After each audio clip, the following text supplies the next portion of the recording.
Olá, sejam bem-vindos ao Em Discussão, o programa de entrevistas da TV Alep. Eu sou Aimone Neto e na edição de hoje falo sobre a Lei Geral de Proteção de Dados, a LGPD. O nosso convidado é Carlos Bung, que é encarregado de proteção de dados da SEAP. A SEAP é a Secretaria Estadual de Administração Penitenciária e Ressocialização. Carlos, obrigado pela participação, obrigado pela presença aqui no Em Discussão. Eu queria começar te perguntando sobre, de um modo geral, por que é necessário que exista uma lei como a LGPD, né? Por que é necessário criar um mecanismo, uma norma que proteja os nossos dados? A princípio parece uma coisa tão comum, né? Os nossos dados, nossos documentos, é uma coisa que a gente preenche toda hora. Por que é necessário proteger esses dados? Obrigado, Aimone, pelo convite, pela oportunidade de falar sobre a LGPD. A LGPD ela vem para fazer frente às inovações tecnológicas que mudam o cotidiano das pessoas. Hoje nós temos novas interações sociais por conta dessas tecnologias emergentes. Então, eu costumo ilustrar a importância da LGPD com a história. No final do século XIX, nós tivemos inovações tecnológicas que mudaram de modo irreversível a humanidade. Uma delas ali, por volta de 1890, foi a popularização da máquina fotográfica. Sim. Imagine a sociedade quando a maioria das pessoas teve a oportunidade de ter uma máquina fotográfica na mão. O que aconteceu? Deve ter sido um grande impacto, né? Todo mundo saiu para tirar foto. Sim. Não é mesmo? Uhum. Então, por vezes eu tirava foto do quintal do vizinho. Uhum. Não necessariamente com a intenção de maldade, de má fé, mas por curiosidade, por estar experimentando uma nova tecnologia. Uhum. E aí que as pessoas não tinham esse costume ainda. Então, além do empreendedor que inventou a máquina fotográfica popular, outro teve a ideia de criar um jornal de convívio social com fotos. Agora que estava mais barato, eu consigo oportunizar novos negócios. E aí que talvez a foto do seu quintal saía num jornal, que era onde a maioria das pessoas, um jornal de circulação física, onde a maioria das pessoas tinha a possibilidade de se informar. A notícia corria com muita velocidade e relevância naquela época pelo jornal. Então, as pessoas à época não estavam acostumadas com esse nível de exposição. Ali eu tenho a imagem e é um dado pessoal. Nessa época que o direito à privacidade ele é construído juridicamente com a versão moderna de hoje. Ali foi escrito um artigo, aquela universidade que a gente escuta, né, nos filmes aí, a Harvard, dois juristas escreveram sobre a importância de um novo direito para essas novas relações sociais, o direito à privacidade, que já é um direito consolidado. O que acontece hoje, né? Temos novas tecnologias com novas interações sociais também, que a gente vai falar delas hoje, que geram novos, relações entre as pessoas e precisa de um novo direito para fazer frente a essas relações. E a LGPD é a proposta de ser esse direito, né? Exatamente. Quando a gente fala de dados pessoais, de que dados exatamente a gente está falando? É do número do seu CPF? É da sua imagem? O que exatamente são esses dados pessoais protegidos pela LGPD? A LGPD ela vai tratar de informações que são identificadas, então aqueles dados que diretamente eu consigo identificar uma pessoa. E aí quando eu falo pessoa natural, né? Não estou falando de uma pessoa jurídica, empresarial. Estou falando aqui de mim, de você. Mesmo, né? Exato. E alcança, por exemplo, um documento, uma carteira de identidade, sua habilitação. Mas essa discussão ela vai ganhar relevância com dados aparentemente triviais, que podem revelar em muitos detalhes quem é você. Por exemplo? Por exemplo, o seu GPS. O GPS, né, a sua geolocalização, a sua localização no mapa. Se eu conheço por onde você anda, será que eu conheço muito sobre a sua pessoa? Demais. Ora, se você frequenta uma instituição de saúde, Sim. Eu posso talvez deduzir que você é um profissional de saúde ou um paciente, perfeito?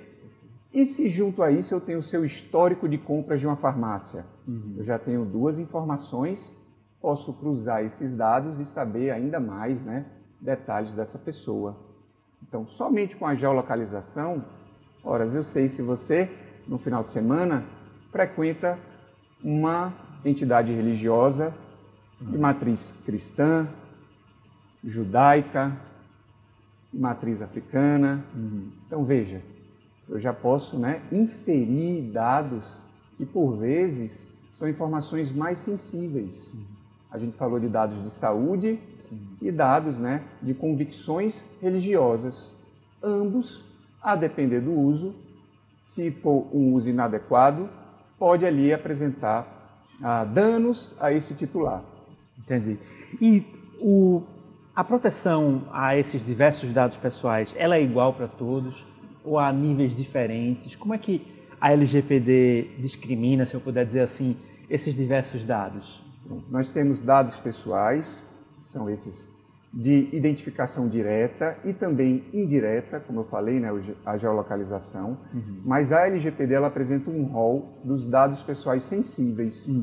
Esses dados, a LGPD ela vai apresentar dispositivos que tornam a proteção deles ampliada.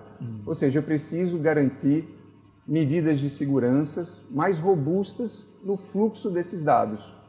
Então, convicções religiosas, dados de saúde, de raça, etnia, todos eles são considerados dados sensíveis para a LGPD. E a gente como cidadão, como pessoa física, como a gente disse no começo, né? Quais são os nossos direitos em relação aos nossos dados? Eles me pertencem? Eu tenho, vamos dizer, gestão sobre essas informações? E como é que isso funciona por meio da LGPD? O que é que ela me garante como cidadão comum? Pronto, a LGPD ela vai apresentar uma série de direitos justamente para que a gente consiga, né, ter controle sobre as nossas informações. Hoje é mais comum que a extração de dados pessoais ocorra de modo com mais a quantidade, né, com um quantitativo maior de dados, diversificado e veloz.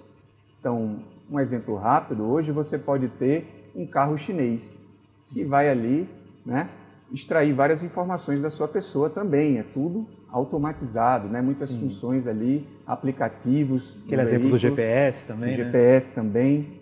Você pode ter um carro chinês, um celular norte-americano, um aplicativo de música, né? É um simples aplicativo, mas você não tem que botar seu cadastro financeiro lá, se você pagar. Cartão de crédito. Exato, e é um aplicativo de música muito usado pelo Brasil, que é sediado na Suécia.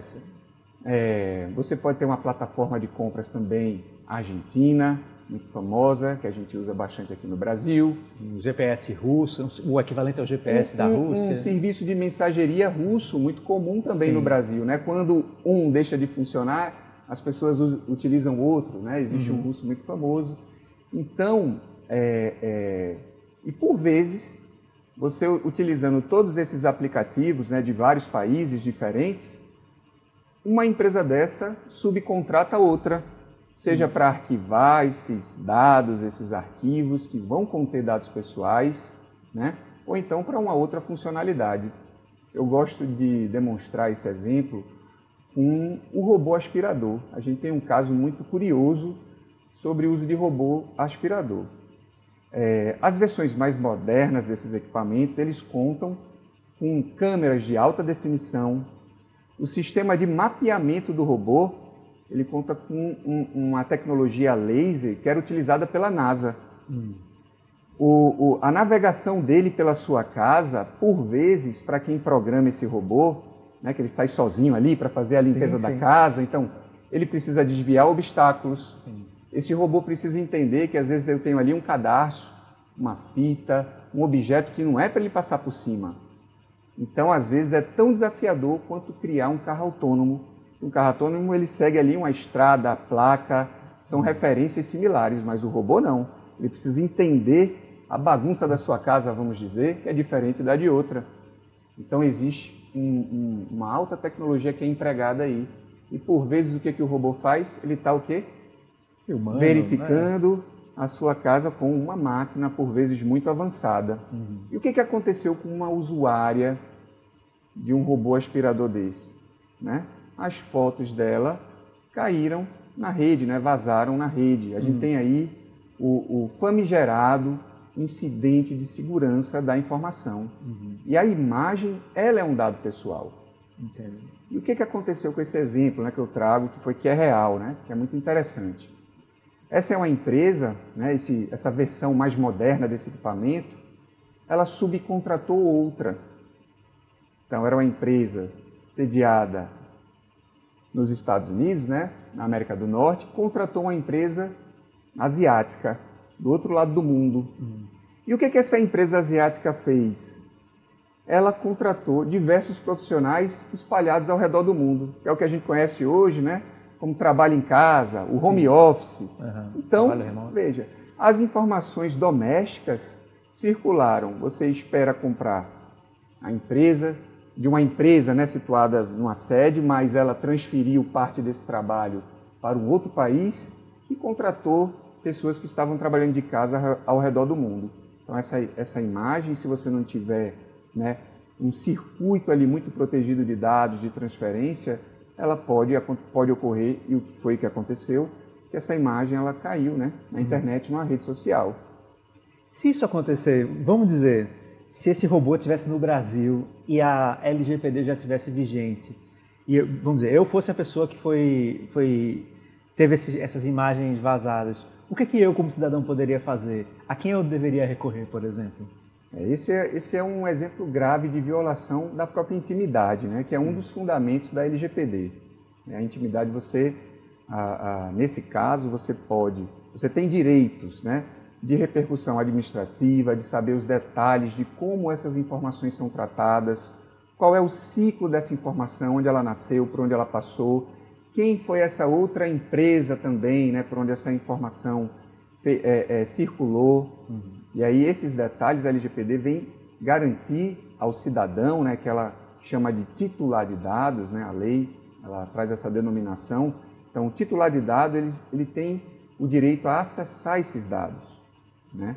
Então, isso é uma ordem administrativa, mas nesse caso, né, você pode ali recorrer à justiça porque evidentemente um dano moral, por vezes até um dano patrimonial também envolvido. Então, num caso como esse, eu poderia acionar a empresa e dizer, quero saber que informações minhas vocês acessaram, quem teve acesso a elas, quem pegou nelas, e a partir daí tomar uma medida, no caso extremo, judicial mesmo, né? Isso. Exatamente. Você já teve o seu direito violado, a sua imagem, né, de dentro do seu ambiente doméstico ter sido exposta numa rede social. E se essa empresa negar essas informações que são direitos do titular, você aí já tem outros, né? Você vai se resguardando disso para fazer uma ação mais afirmativa e proteger seus direitos. Muito interessante. A gente vai fazer um intervalo, certo? Daqui a pouco a gente continua a nossa conversa sobre a Lei Geral de Proteção de Dados. Pode ser? Sim. Então, a discussão faz uma breve pausa e daqui a pouco a gente volta.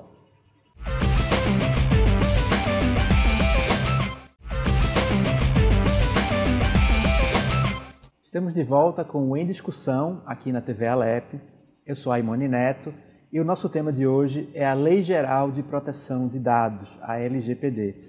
O nosso convidado é Carlos Bung, ele é encarregado de proteção de dados na SEAP, que é a Secretaria Estadual de Administração Penitenciária e Ressocialização. Carlos, eu queria te perguntar um pouco sobre que cuidados a gente como cidadão normal, comum, que frequentemente preenche formulários, que frequentemente damos acesso aos nossos dados pessoais, à nossa privacidade de alguma forma.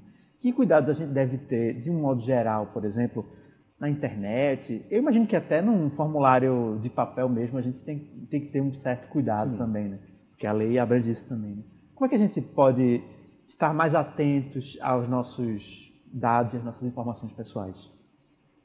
Hoje, principalmente com a nossa vida, né, sendo colocada no ambiente digital, todas as nossas relações, né, de trabalho, pessoais, cada vez mais nesse ambiente requer ainda mais cuidados. Né? Então, a gente está falando de proteção de dados, por vezes pode parecer um pouco amedrontador, né? A gente falou do robô aspirador, Sim. Mas veja, a gente também traz oportunidades.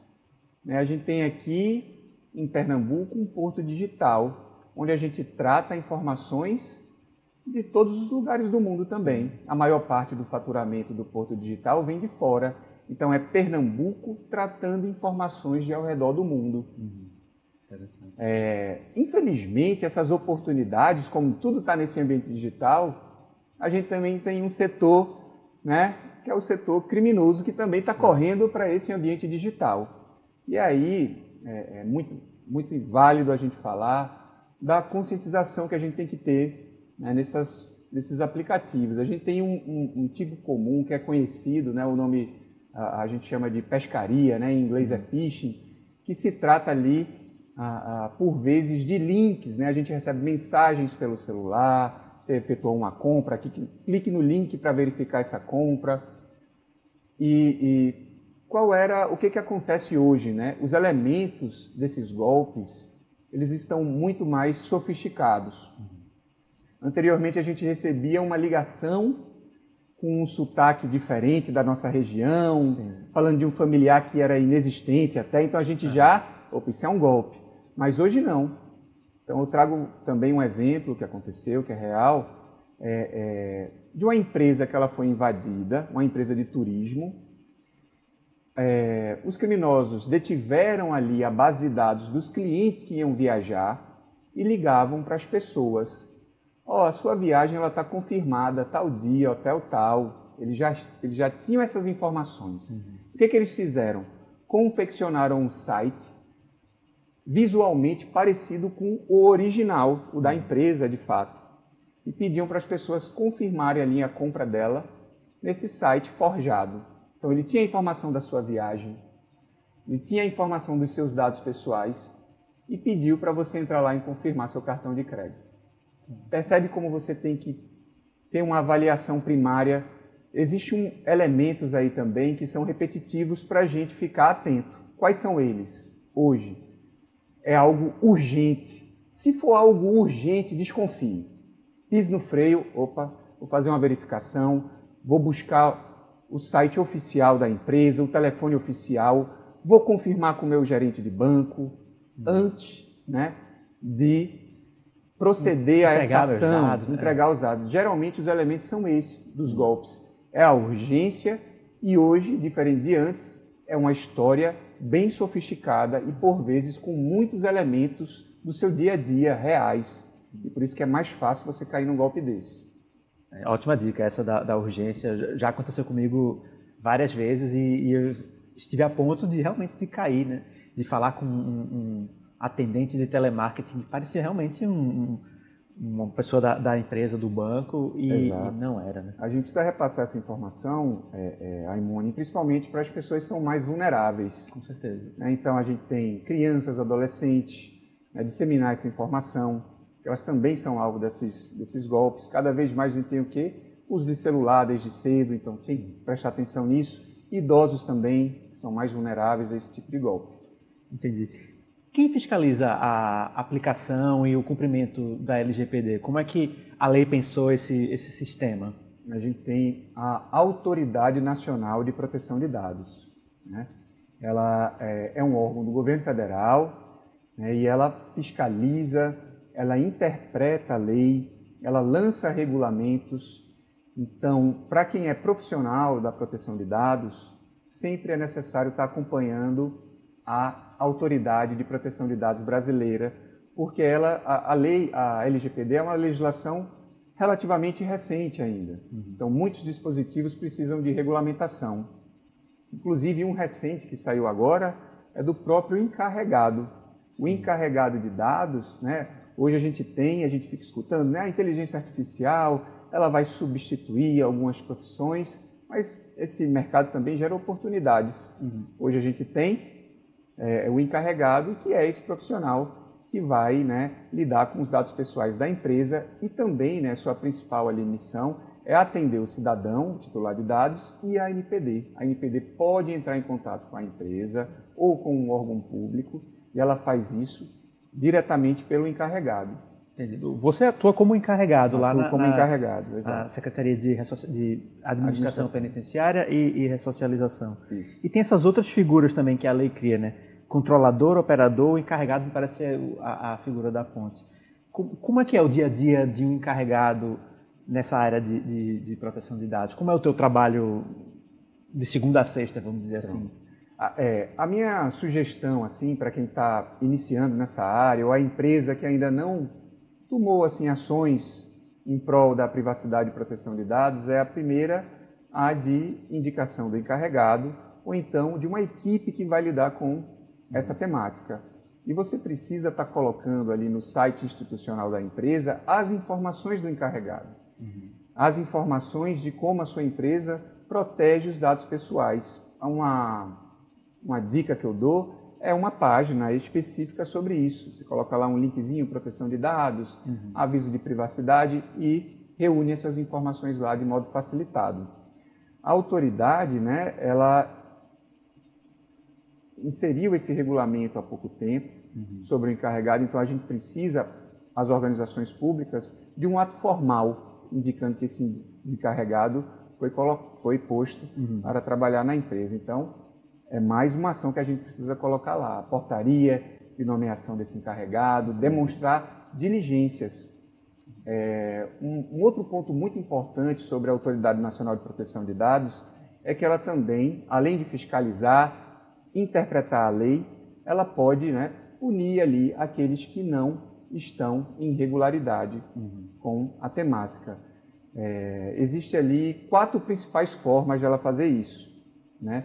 Seja por meio de uma advertência, de uma multa mesmo, que pode alcançar um valor de 50 milhões, um valor diário de 50 milhões. É uma multa pesada, Exato. né? Ela pode impedir certos tratamentos de dados também. Ela pode bloquear ali o seu tratamento de dado. Então, pedir que você evite de transferir dados, congele o seu banco de dados por um tempo. Então, isso talvez, né, esse congelamento do seu banco de dados, a depender do seu negócio, seja mais prejudicial do que uma multa milionária. Com certeza. Existem casos em que a LGPD, a Lei Geral de Proteção de Dados, não se aplica, ou seja, existem dados que não estão sobre essa estrita proteção. E aí acho que você poderia falar do caso específico da administração penitenciária e da ressocialização, né? Que vai atuar com a justiça, com situações muito técnicas e muito específicas, né? A gente tem exceções na lei para assuntos jornalísticos, acadêmicos, então, e para a segurança pública, defesa do Estado, a lei traz essas excepcionalidades. Mas o que acontece? Assim como quando a gente aprende português, por vezes a gente não tem uma exceção à regra que é mais desafiadora. Sim. Então, eu digo que as exceções da LGPD, elas são, por vezes, mais desafiadoras. Por quê? Na segurança pública, eu sou excepcionalizado, mas a minha parte administrativa ainda tem também ali regras que eu preciso estar diligente. E na segurança pública, existe um dispositivo da LGPD que futuramente será regulamentado ali pela ANPD, que a gente está chamando de LGPD penal, ou seja, eu vou ter uma legislação ou então dispositivos, regulamentos específicos para essa área de segurança pública, persecução penal. Entendi. Então, é muito arriscado você considerar que está excepcionalizado, não ter diligências e, mais para frente, você receber, inclusive, mais do que a regra está posta hoje. Então, é um dever. Eu costumo dizer que a LGPD ela é um direito e um dever. Então, a gente precisa... O cidadão ele terá direitos, né, de acesso à informação, verificar como essa informação flui e também, por outro lado, a gente tem deveres para cumprir com esses direitos. A gente está perto do final do programa. Eu queria te perguntar sobre essa questão de crianças e adolescentes. Pelo que eu estudei da lei, ela tem uma espécie de um cuidado especial com esse público, que é prioridade absoluta no ordenamento jurídico brasileiro. Como é que ela trata especificamente desse segmento da população, crianças e adolescentes? Nesse caso, a própria ANPD já lançou uma orientação a respeito desse assunto. Então, basicamente, essencialmente, é buscar o melhor interesse da criança naquele tratamento de dados. Isso, obviamente, vai passar por uma outra avaliação mais detalhada, mas quando a gente fala de LGPD, é a vulnerabilidade, né, daquela pessoa, daqueles dados de quem a gente está tratando. Então, criança, adolescente, ele não tem ali a mesma consciência de um adulto. E aí, por isso que a LGPD ela apresenta dispositivos para garantir esse melhor interesse da criança. Então, eu tenho que ter um consentimento para usar os dados de maneira mais qualificada. A LGPD ela traz a dispositivos, ela é uma lei que traz princípios que qualificam a finalidade do tratamento de dados. Então, ela tem que ser uma finalidade legítima, que aí eu tenho uma vinculação com a lei, com o ordenamento jurídico, uma finalidade específica. Eu não posso recolher um dado afirmando que eu vou utilizar de maneira genérica. Não, eu preciso dessa série de dados porque vai ser melhor para você. Não, você tem que ser específico. Você tem que tratar essas informações, esse aviso dessa finalidade de maneira explícita. Não pode estar escondido, tem que estar bem demonstrado. Por vezes até destacado. Num contrato você destacar isso. Carlos, eu tenho tempo para uma última pergunta. E de tudo que a gente conversou aqui, tudo que você contou aqui para a gente, falou sobre a LGPD, me parece que, embora ela esteja em pleno vigor enfim, funcionando no Brasil, ela passa por uma série de regulamentações e isso é um processo constante, né? Ela está sempre avançando nesse ou naquele campo, nesse ou naquele ponto. Na sua avaliação, ainda falta muito para regulamentar e para fazer com que ela seja mais efetiva e mais protetiva dos dados dos cidadãos? Como é que você avalia esse momento? Eu avalio como uma jornada, né? Uma longa jornada. É uma questão de aculturamento, né? Da gente promover essa cultura de proteção de dados. Então, nós temos ali, como eu falei, né? No final do século XIX, as pessoas estavam discutindo um novo direito, que depois veio se tornar o direito com essa configuração jurídica da privacidade de hoje em dia. Então, talvez, né, a gente ainda tenha uma longa estrada com a LGPD. Todo dia a gente quebra recordes de patentes biométricas, olha só. Então, a biometria, junto com dados de saúde, de etnia, ela também é um dado sensível, a biometria. Imagine você tendo a sua conta ali, né? Você tem um extravio da sua conta. Você consegue trocar a sua senha, pedir à empresa a substituição, mas e se a sua biometria for extraviada, for roubada? Digital mesmo, né? A sua impressão digital você tiver um problema desse, você consegue trocar? O prejuízo é maior e por isso a LGPD, né, a gente está discutindo exatamente sobre isso. Hoje a gente tem empresas com mais de 3.000 patentes biométricas. Olha que inovação, coisas que a gente está aprendendo hoje. A biometria, a sua orelha, ela te identifica tão bem quanto a sua biometria digital. O rastreamento do seu olho também. De maneira mais avançada nessa área, a gente tem hoje a leitura das suas ondas cerebrais. A gente tem a interface computador-máquina. Então, por meio da sua onda cerebral, eu te identifico, é uma biometria, né? São métricas biológicas. E aí essa é uma área muito avançada, a gente tem inclusive cientistas brasileiros envolvidos nisso, em que eu consigo, captar essas ondas cerebrais, né? E movimentar ali um equipamento por meio dessa transmissão de dados. Então, veja, são muitas oportunidades. É óbvio que a gente vai querer isso, né, para pessoas que ali têm algum tipo de limitação, né? Então, é uma tecnologia que vem ali para suprir um novo dia a dia, mas que a gente também precisa estar, né, sempre ali nos resguardar com essas questões relacionadas aos dados pessoais, como esse fluxo de dados pessoais ele vai perpassar pelas empresas, sejam empresas também que são subcontratadas, né? A gente precisa desenhar esse fluxo, esse ciclo e identificar onde eles estão expostos a maiores riscos. E a LGPD ela traz tudo isso, né? A Autoridade Nacional de Proteção de Dados ela tem sido muito diligente, há uma série de normativos, apesar de ser recente, relativamente recente no Brasil, né, a ANPD ela vem buscando, né, suprir essas demandas emergenciais e desses temas que são muito atuais, né, de tecnologias avançadas também. Então eu considero positiva essa atuação, mas uma longa jornada e talvez a gente seja uma geração, né, que assim como as pessoas estavam se acostumando a usar uma máquina fotográfica, a gente vai estar se acostumando também com essas novas tecnologias. Por isso aí, vamos dizer que tem uma estrada longa ainda. Muito interessante, uma coisa até futurista, assim. Exato. Né? Carlos, muito obrigado pela participação. Eu que agradeço. Espero contar com tua participação aqui no Em Discussão em outros momentos para a gente falar dessas novos avanços da proteção de dados no nosso país. O Em Discussão fica por aqui.